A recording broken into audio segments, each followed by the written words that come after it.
And Sam Joyce is going to talk to us about Wigram Horswell Rugby Club and about the conditions of their grounds. Maybe not.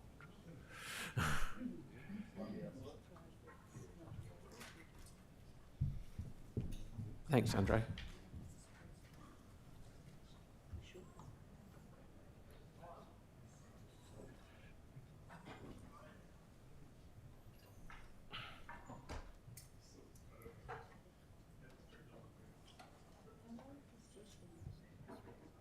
Do the next one.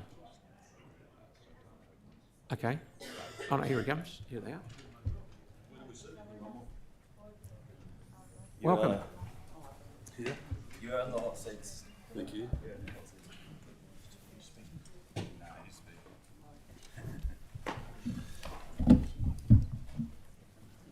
Welcome. Thank you very much. You have 5 minutes to tell us all we need to know. Can you hear me? Absolutely. Obviously you can. My name's Paul Hammond. I'm Secretary of the Horswells Wigram Rugby Club. We were established about 10, 11, 12 years ago, and we've used Knightstream Park for the kids. This is Tony Smale, who's the CEO of the Canterbury Rugby Union, and Sam Joyce, who is our incoming club captain. Now, why we're here is because of the issues that we're facing down at Knightstream. We moved there from Te Kahu in 2018, and from then we've had problems with the sprinklers, drainage problems right through. The council's been notified continuously, but it was never improved.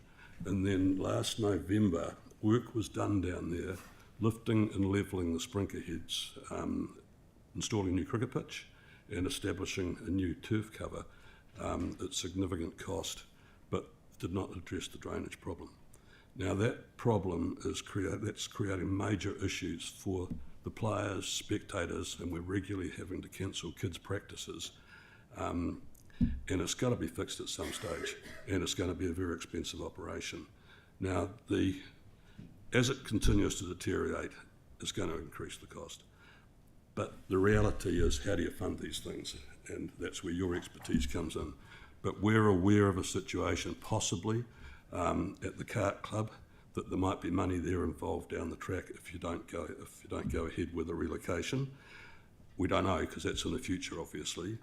The other part is that the money that comes in from the development costs of all the new rebuilds down there that goes into the park is significant, and you're probably looking at, I don't know, anywhere between about 20 and 35 million that comes in from the houses built since we've been there and will be on the new Greenfields projects. And you've got an increased population down there, and also the revenue that you have, of which I think 10% of your $1.6 billion goes into parks, heritage and coastal. So there are various areas of funding that are available, but it's one of those things, we shouldn't even be here talking about this. It's minor to what you do, but it's got to the stage where the kids aren't getting the best benefits within that area of a facility which could be great. So that's really us. All good. Andre, question please, mate. Thank you. Are you able to talk a bit more about the pitch itself? It's a bit different to just a muddy pitch. It's like sort of walking through quicksand, sort of turf. Well, I mean, if you go back in history, that ground, that area out there is wet. I mean, it was dairy, and the drainage was never addressed, probably right from the developments. So you've got that problem, and with the catchment that it's in, and with the housing and the build-up of the land around them, it goes into that area, and it just doesn't drain. A lot of the grandparents can't go down there because it's too wet, they get stuck in there. It's just one of those issues. It's too tough on the kids, it's sludge, and it doesn't benefit anybody. Yeah, but also talk about the player injuries that you're dealing with, particularly on one side of the... Well, sprinkler heads were a major. They've levelled that out because they were actually above ground level.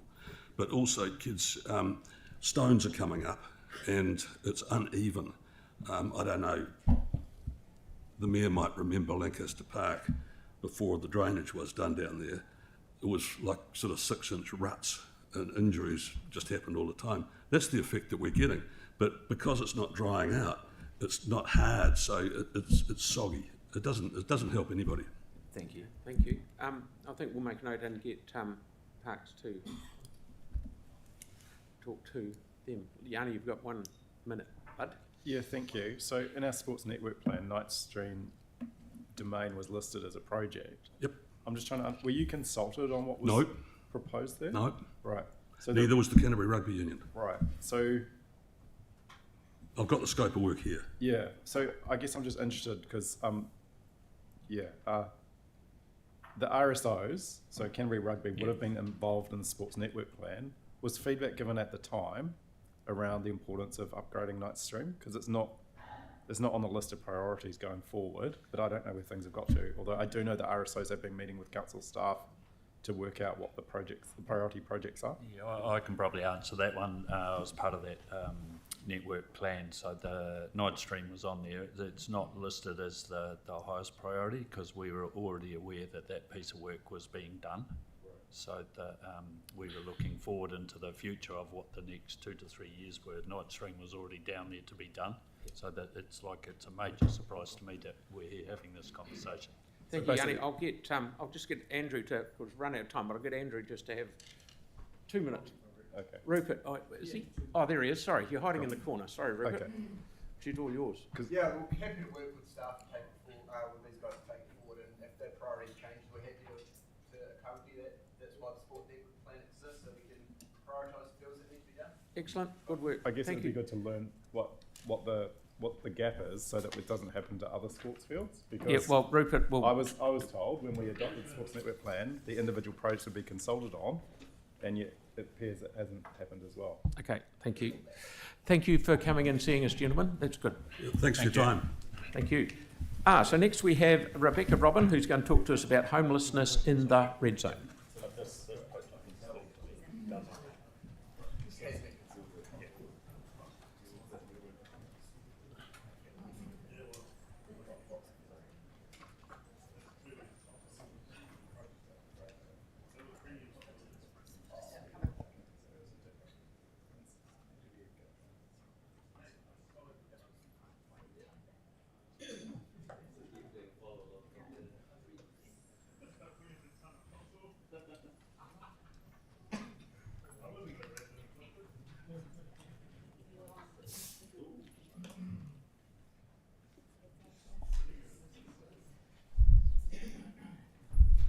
Welcome, Rebecca.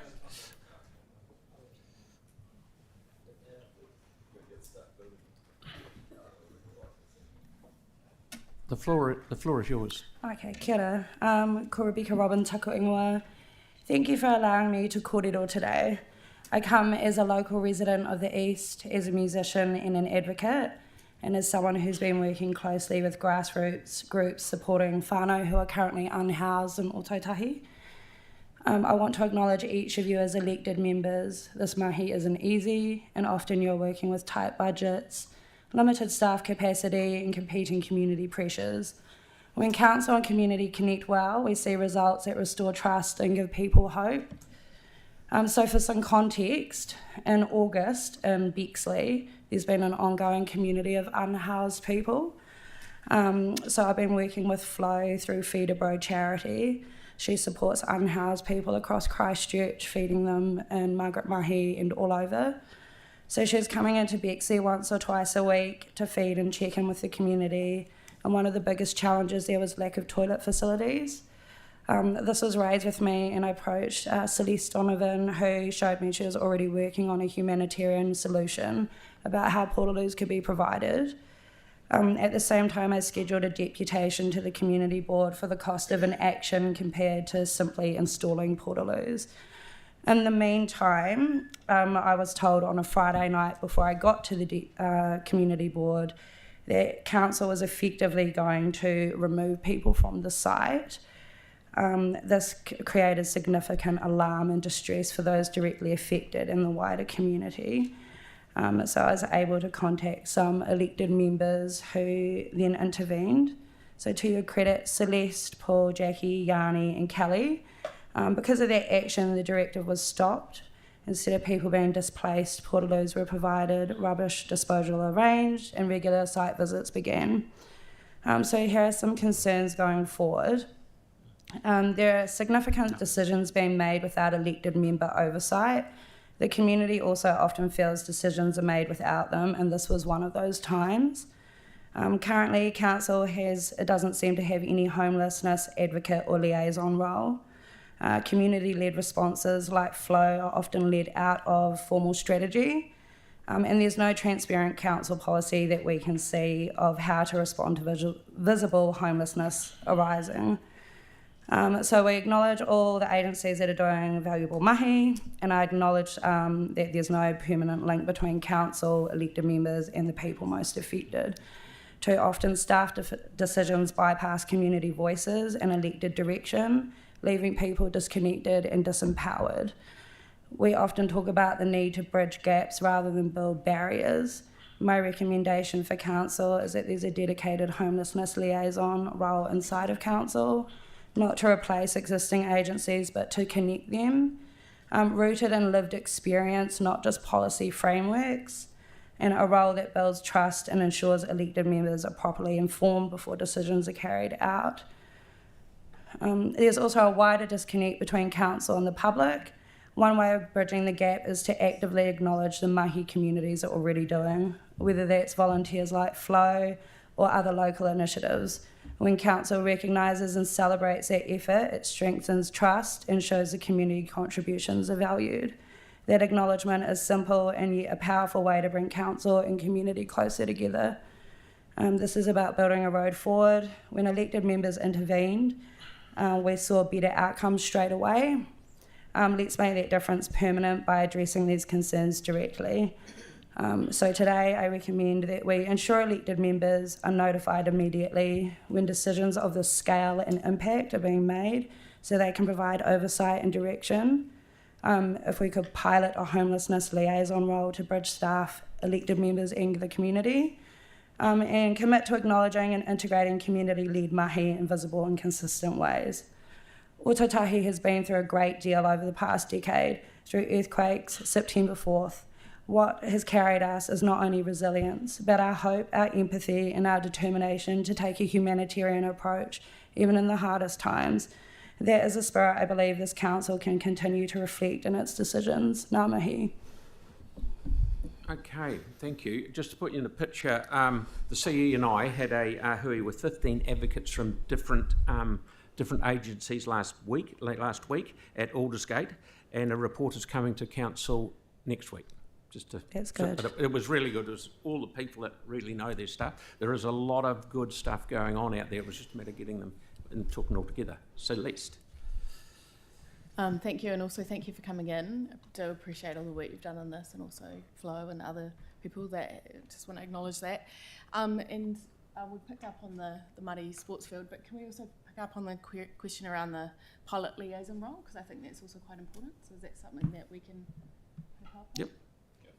Yep, thank you. We'll take that on board. Yeah, Thank you. Thank you, Rebecca. Thanks for coming in. Thank you. Good on you. Okay, we're into deputations, and we have Deborah Richards from behalf of Christchurch Water Crematorium, who are speaking about number 14, Amendment to the Cemeteries Handbook. Welcome. Thank you. Kia ora koutou. I'm Debbie Richards from Water Cremation Aotearoa, and now operating as Christchurch Water Crematorium from Bell Lamb and Trotter's funeral home in St Asaph Street. And I hope you might have had the chance to have a look at a video that is hopefully being circulated to you prior to this. So I'm here to ask that water cremated remains be allowed to be interred in our cemeteries in Ōtautahi, please. And I believe that many people want this. And I know this because we had an open day at our crematorium on the 23rd of August. Nearly 300 people came, and many of them said, yes, this is what I want. I want to have less environmental impact. I want to emit less carbon. This is the way I want to leave my body when I die, behind when I die. And this is what I want. I want to be buried also with perhaps my father, child, sister, mother in our cemeteries in an existing plot. This is what I want, and I think it would cause distress to people to not be allowed to do this. I also had one woman that said to me, I've bought a plot in the sustainable burial ground out there in Yuletfirst, and I would like my water cremated remains to be interred there. So this is something that I am asking for and that it be allowed to be reflected in the cemetery's handbook. It's for the environment, it's to help mitigate the effects of climate change. I also have a little bit of show and tell here for you to show you some of the biodegradable containers that we use. What's that? Oh, no remains. No, I wouldn't do that. I wouldn't do that. This is one of our biodegradable bamboo urns that we use, which can be buried. And then I also just wanted to show you the wool that we use for shrouding, and also we can line urns with some of the cloud-filled wool. This is the tie that we use for our shrouds. This is the cloud-fill. Oh, it's a bit hard to see, but it's little bobbles of beautiful cloud-filled wool that we can line urns with and lay people's ashes or remains in there in the biodegradable bags that we use. I also have some beautiful silk. These are urns that can be used. Bags inside here, biodegradable bags, can be buried. So these are pure silk and completely biodegradable. Cotton one. And then, yeah, a longer one if people didn't want to have their remains cremulated, which is something that people might want to consider too. So, yeah, I've also spoken to Bishop Peter Carroll, who came and gave a beautiful blessing at our opening ceremony, and he would like me to convey his complete support for people's water cremated remains to be interred in our cemeteries. Yeah, and as I said, I do think it would cause significant distress and concern to people if they were not allowed to be interred with their family members in our cemeteries. So thank you very much, everybody, and welcome any questions. And thank you very much for making the effort to come in. Any absolutely. questions at all, Pauline? Thank you. So when people are cremated, they'll scatter ashes somewhere else, like on the sea. Yes. Does your water cremation method end up with a end result? Like It's ash-like, Yeah. and it's about 20 to 30% more than you would get of flame-cremated ashes. Right. It's pure calcium phosphate. It's just the bones. When we take the tray out from inside the resonator, the bones are left behind, and then they can be put in the cremulator and given back to the family as pure white bone ash. Anything that's not of the body can be recycled, and which is what we're doing. We've had... Yesterday was our 30th water cremation, so people are choosing this. They want it. So what does a cremulator do? It's the same as what happens with flame cremation. It burns up the It residue. grinds the bones. Right. It doesn't burn them, it grinds them down to an ash-like consistency. And I think a lot of people don't realise that's what happens in flame cremation as well. Okay. But yeah, there's 20 to 30% more with water cremation because it is just the bones, calcium phosphate. Thank you. Thank you so much for explaining that. It's very good. Thank you. That's good. Okay. Right, that's me. Yes, oh, thank you. Yes, Yeah. thank you for the effort. Yeah. Thank you very much. Good on you. Thank you. Now, we've got 3 deputations regarding item 13, Plan Change 14 decision and proposed withdrawal.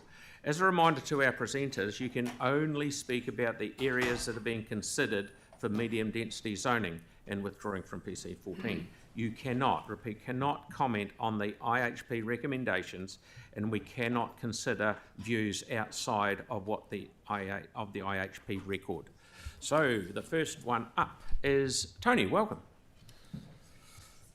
Combined Residents Associations, Christchurch. Well, thank you, Mr. Mayor. I nearly didn't come here today because I've got no beef with anybody here on this issue, really. I understand that the council, right through this whole process, has become something of a victim in the proceedings. But I'm here realising that you're going to vote on a plan to upzone thousands of our suburban properties to medium density as part of your opt-out plan to make room for 66,000 new dwellings, which we all know we don't need. And we submit there has been no consultation. A partial rezoning of our suburbs to medium density was not on the table when the PC 14 submissions were being heard by the IHP. So this is something altogether different. It's something the Minister of Housing has demanded before he'll sign off on that opt-out promise that he famously made before the election. When it comes to consultation, you might argue that you've extrapolated information from the PC14 submissions, but is that good enough? And did you really? Or did you simply rely on various reports and a series of meetings that you held and we weren't invited to come up with the plan that we see here today? This has been hastily drafted over the last few weeks to meet what I think is an unrealistic deadline, in which you, I think, would agree. And it's been done in isolation from the people most affected by it, which are the Christchurch property owners. To make matters worse, we're in the middle of an election campaign, so any attempts to share information have been hamstrung by your lawyers, suggesting it might be interpreted as electioneering. I asked questions, I got no answers. I had some conversations with Councillor Harrison Hunt on this, but he told me that council staff would not attend a meeting to explain this plan or seek feedback because of the election. The news media has also largely ignored it. It's like democracy is suspended during an election campaign. So there'll be a lot of unhappy people. You might have found significant support in the community for some of the medium density that you've taken out, but you won't know that. You might have found significant support for leaving in some of the medium density that you've taken out, but you won't know that because you haven't asked. A lot of people voted National because of this opt-out promise that the Minister made, but most of us had no idea that these strings were going to be attached. I know you're between a rock and a hard place. You vote no and you'll just get another bollocking like you did when John Hardy sat here more than 2 years ago. Vote yes and you support a rezoning plan that none of us were consulted on, or you might choose to abstain. Our view is you should be supporting the medium density opt-out, but seriously questioning this price that the government has demanded in return. Thank you for listening. Thank you very much. We have one question from Sarah, please.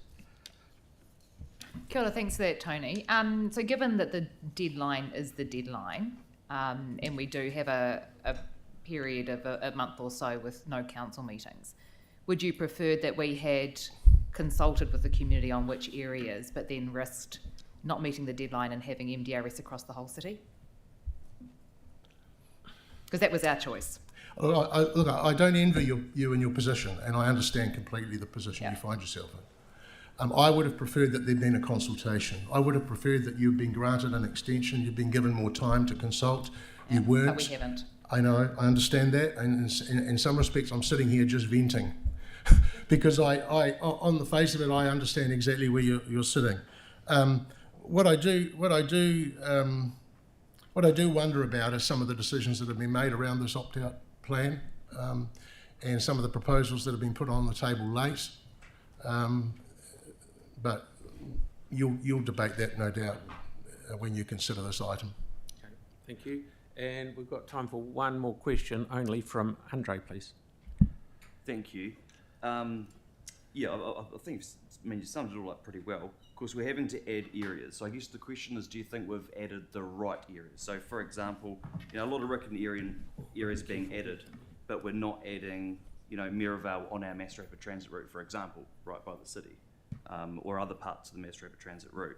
So I guess the question is, do you think we've got the areas? No, I don't think. I think that the public should have had some input into this, and I think that the Sockburn, the late recommendation to include Sockburn is a mistake.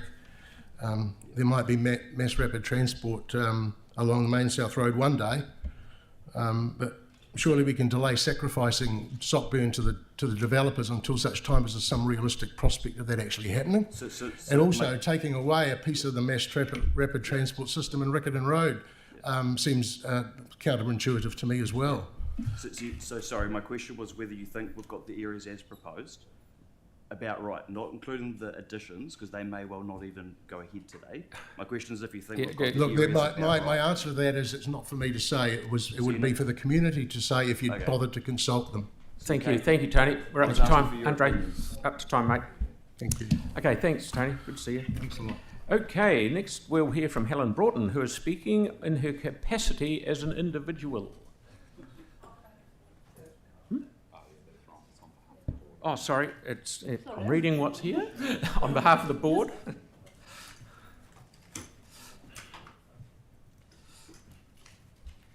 You're trying to trick me and you're doing a good job. Hello, Helen. Thank you. Right, thank you. Can I clarify on the chart up there? It says I'm speaking as an individual. I'm speaking as a board member. That is correct. Yes, thank you. Thank you. Thank you, good. So it's a deputation on behalf of the Waipuna, Horsell, Hornbeat, Riccarton board. The board has been particularly active in the PC14 process. We started off a long time ago with staff, went to the IHP on 5 occasions, then spoke to council, and then it went off to the minister. So we're really well versed in the issues for our ward. A recent change to the Act allows council to apply to the Minister to withdraw undecided parts of Plan Change 14 if the operative district plan meets the Act's criteria for sufficient feasible housing capacity. This equates to a feasible housing capacity of 65,000 extra houses. The council at recent workshops, and I've attended 2 of those workshops, has considered options to move more density housing to achieve this capacity. So it's a problem which has been placed on you, and it's very difficult. I'm going to touch on 2 areas. One, Riccarton, in my view, is being overloaded. Extra medium densities have been added to meet the requirements. I can't talk too much about that because I haven't got a solution for that. But Riccarton is intended for high-rise or medium density from Deans Avenue, if you imagine that road around the park, to the main South Road and Pier Street. Pier Street is the basis of Villa Maria, where they're based. Many houses are moving from residential suburban or residential transitional density. And only one area was excluded at one point, and that was Sockburn. So it's a huge mass area which is being intensified. Every house in that area from Deans Avenue to Pier Street is being intensified if it happens. The Sockburn, the major issue I want to address today is the area of Sockburn. This was an area opposite Riccarton High School, consisting of 700 households, and that has now proposed to be included. My understanding from an informal discussion with Riccarton reps and staff on the 15th of August 2025 is that this was included after Councillor Moore had approached staff and suggested mass rapid transit could be the basis for including this area as medium density. So our board requests this area not be included. This is the Sockburn area. First of all, this area has always been residential suburban, and residents were only made aware of the changes over the weekend. It is a middle income area where a number of streets have won garden awards. 2, the board questions, and this is just a legal question, whether mass rapid transit legally can be used as a justification as it appears outside the scope of Plan Change 14. Our board understands from staff that only issues within the scope of Plan Change 14 can be considered. And please note that the city spine was proposed as a qualifying matter, but rejected by the IHP and then by the minister. So with this background, the board does doubt that MRT can be used as a justification. 3, Sockburn was the only area of Riccarton not being intensified. Now the proposal is for it to be intensified. Our board only became aware of the area being rezoned through an informal discussion on the 15th of August. and many councillors may not even known of this. It's one of those blue areas until agendas were opened. And the question I'm asking you all is, does the council really want all of Riccarton to be intensified? The board considers that the necessary feasible housing capacity was met without the addition of Sockburn. Surely this area can retain its current zoning density, and a council plan change, if necessary, can be developed at the point where any MRT design commences. How are we going, Helen? Well, just about finished. Good, are you? So our board has followed developments closely through the whole process. We understand there's been much central government direction, which our board believes is concerning. However, council can exercise its discretion over which areas become medium density. Medium density is prescribed for much of Riccarton. The board does not agree with the medium density zoning of sections of Riccarton, but we're questioning particularly one area today, and we're asking that the Sockburn area remain suburban density. Thank you. Thank you, Helen. Unfortunately, that's used up more than enough time, so Andre, your question we'll have to do in when we go to item 13. Thank you very much, Helen, for your time. Thank you. Great.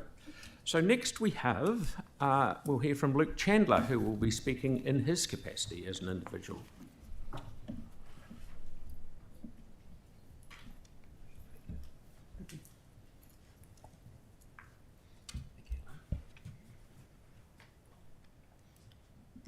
Welcome. Kia ora, welcome team. And I speak today representing many members of the community on the proposed inclusion of the Sockburn area in the medium density residential zone. Firstly, on consultation, residents were told that Christchurch was likely to opt out of citywide MDRS, therefore many did not participate in the consultation. They believed they would not affect them. This is not a case of one or two streets being drawn in. This is the entire block of Sockburn from on Main South Road, from Curlitz Road through to the Sockburn roundabout. And I've had multiple emails from people feeling blindsided by this proposal. Second, the justification. I understand from staff that the inclusion was suggested by a councillor based on the possibility of a mass rapid transport corridor in the future. MRT may one day run along Main South Road, but today this area is not within a short walk of shops and services or local amenities. By contrast, rezoning areas around the likes of New World Horswell makes more sense because of the proximity to local services. MRT is still years away, and if not potentially decades away. One resident put it to me that said, quote, that mass rapid transport may one day run along Main South Road. A sensible thought would be to note that when and only when that possibility is real, rezoning could be considered, close quote. I ask that the council reject the amendment to include Sockburn in the PC14 rezoning. Thank you. Thank you. Yes, you have time for questions. Andre and then Mel, please. Thank you. Are you familiar with the Going for Growth policy law change the government's about to make that will require density along both mass rapid transit routes in the next year or so? No, but is it currently a mass rapid transport corridor? That's not my question. The government policy is about to make us allow density on all of the mass rapid transit corridors. Yep. Regardless of if there's mass rapid transit or not, they're about to make us allow density on those corridors. So it was National Party policy in 2023, and the government's just started a law change. We had a briefing on here a few weeks ago. Nope, so hasn't been aware of it. Nope. Okay, so you're not familiar that the government's about to make us add density to these entire corridors within the next year or two? No, but they could be part of a consultation process. Yeah, cool. Thank you. Sorry, and thank you, Mel. I was just wondering if you support the Christchurch spatial plan that we ratified last year. I don't have any specific comments on that. Okay, thanks. And Samuel? Still learning how to use this. Sorry. Hey, thanks, Luke. So your contention is around that additional work in Sockburn and the fact that it didn't come through necessarily in the initial staff recommendations, and therefore the community haven't had the chance to have their say on it. Correct. So they found out on Thursday, Thursday evening when the plan was published online on the council website. Okay. Thank you. Okay. Thank you. Thank you. Thank you very much for coming in. Thank you very much. Brilliant. Okay, Doug. Right, we have no petitions today, so I'm going to rip into these minutes. I'm happy to move it and